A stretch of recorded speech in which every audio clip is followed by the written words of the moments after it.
And then the last thing I would say, as you're implementing, you got to have some benchmark data for those strategies, and you got to compare it against what happens after you implement the strategies, what we call performance measures, right? So the next time somebody asks you, okay, what's working and what's not, you've got some data to tell you, right?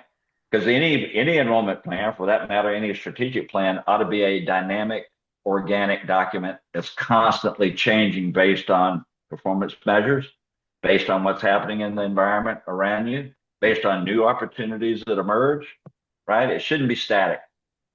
You should stay the course in general, but you've got to have enough, got to be malleable enough to make some changes when it's warranted.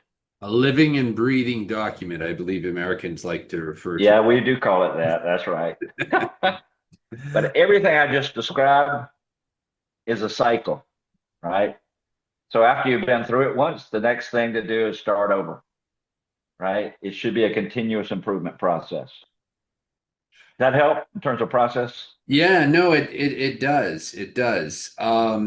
Recognizing what you know about the Canadian post-secondary education market and the United States and elsewhere, can we put this strategic enrollment process in a context using some examples, maybe?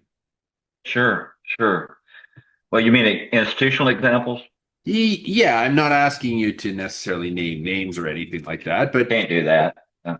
The leadership, let me start with that, yeah, definitely has to change.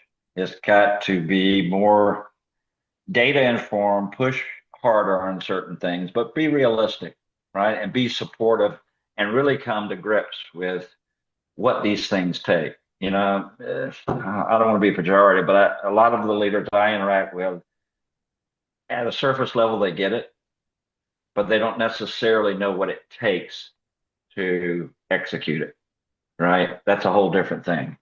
So they've got to be open to that kind of learning experience. And I've had a couple of campuses.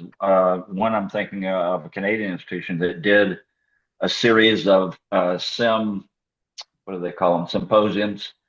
And that was an attempt to socialize these concepts with the leadership, but with everybody else. And they did this over a couple of years. That was a very good practice, right? So even though there are going to be people at every institution that have some knowledge of strategic enrollment management, the more you can socialize those concepts, get people to actually use them, demonstrate the success of them, tell your success stories, the better it's going to be.